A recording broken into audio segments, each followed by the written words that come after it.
Today on Passion for Food, I'll show you how to make this amazingly delicious and surprisingly easy pineapple upside down cake. I think a lot of people avoid making this because they think it's going to be very difficult, they think it's not going to come out right, but it's actually quite easy, so let's go ahead and get started. I strongly suggest fresh pineapple for this recipe, so go ahead and check out the video at the top right here where I'll show you how to cut your own. You could use canned if you don't mind your pineapple being a bit mushy at the end, but really, who wants mushy pineapple? So come on, you can cut your own pineapple. It's no big deal. I strongly believe the best pan for this job is going to be a well-seasoned cast iron pan, and to that we're adding about 5 tablespoons of grass-fed butter. And I am using salted butter here. I think that'll give our caramel sauce a nice salted caramel flavor. So we're going to melt that over medium-high heat. Once we have that mostly melted, we're going to go in with 3/4 of a cup of packed brown sugar. So this will be what I like to call a cheater's caramel sauce, in that it's brown sugar and butter. There's no actual caramelization of the sugar occurring. But that's okay. That's actually what makes this so easy, and it's super delicious, so who cares? So we want to get the butter and sugar blended together here over medium-high heat, and then we're going to go in with about a tablespoon of lemon juice. You could use pineapple juice or lime juice, but I went with lemon this time. So we will just continue cooking this over medium-high heat until it gets nice and bubbly and slightly thickened. After about 3 minutes, it should look something like this, and you can go ahead and turn off the heat and just leave the pan on the burner. I want to keep this nice and hot. Keeping it hot like that will actually help to start pre-cooking the pineapple a little bit, so very carefully we're going to lay in these pineapple slices. And we're going to want to be very careful not to get this sauce on our hands. It's not technically caramel, but it will burn your palm as if it were napalm. It's kind of like a sticky game of Tetris where a game over is going to result in second-degree burn, so definitely be careful out there. One of the reasons I risk doing it this way is because I am using fresh pineapple. It's going to be very firm. So in the final cooked dish, I think it's a little too firm if I lay it out in the sauce once it's already cold. So I definitely recommend starting in a hot pan. There will be some small gaps, and you can cut up pieces of pineapple and fill those in if you want, but personally I wouldn't worry about it. I think it looks pretty this way. So now that the top of our cake is finished on the bottom, let's go ahead and get the bottom ready to go on top.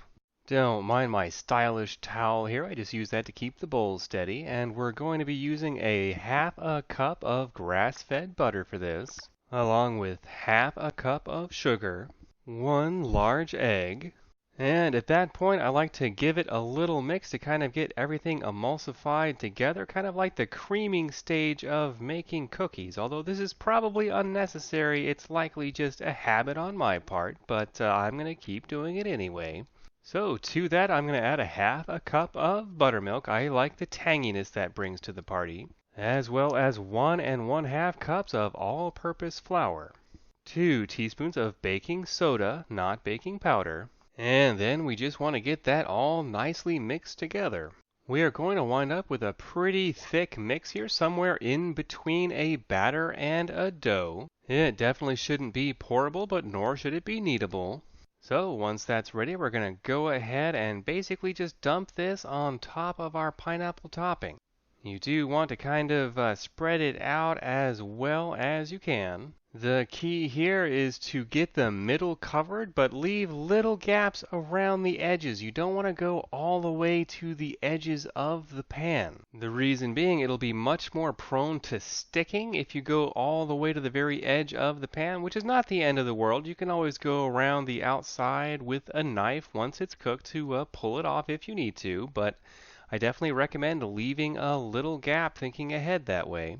So we just want to go around with our spatula and get that evened up as best we can, although it will even out nicely as it bakes, so you don't have to worry about making this perfect. Do try and have the middle covered in a solid piece, but it's not the end of the world if that doesn't work out. And then we're ready to go into a 400-degree oven for about 30 minutes, or until nice and browned on top, which is actually the bottom. Up is down, down is up. Ah well, you know what I mean. So here we are after 40 minutes in the oven. You'll see the outer edge bubbling away furiously, but before we can do anything, we need to wait for 10 minutes for this to cool off a little bit. Don't worry, it's worth the wait. So here we are after 10 minutes, and it's ready to do literally the only tricky part of this whole recipe. You want a plate that's bigger than the pan you have your cake in. Mine was actually a little too small, and it made the job a lot harder because it wanted to kind of slip and slide around on me as I was trying to flip, which definitely doesn't help, so get a bigger plate than I had. But this is the part everyone always worries about, and we just have to hope that the food gods are with us and it comes out relatively intact. Once mine is over like this, I like to give it a little bit of a whack with a wooden spoon just for good luck, knock on wood. Which must have worked because this one came out almost perfectly. I only lost a couple of pieces of pineapple there that you can see. But that's no big deal at all. We will just take those and put them right back on the cake. But no one will ever be the wiser. Every pineapple upside down cake comes out perfect, just so far as anyone else knows. But that's all there is to it. Our pineapple upside down cake is officially ready. Now, you can serve this warm, but I would definitely recommend letting it cool down first. You can see that gorgeous color we got on this, and it tastes just as good as it looks. Let's take a look at it from another angle just to show off that beautiful color. I really do love the way these look. So after that's come to more or less room temperature, let's have a bite here of a freakishly large slice that I cut for some reason.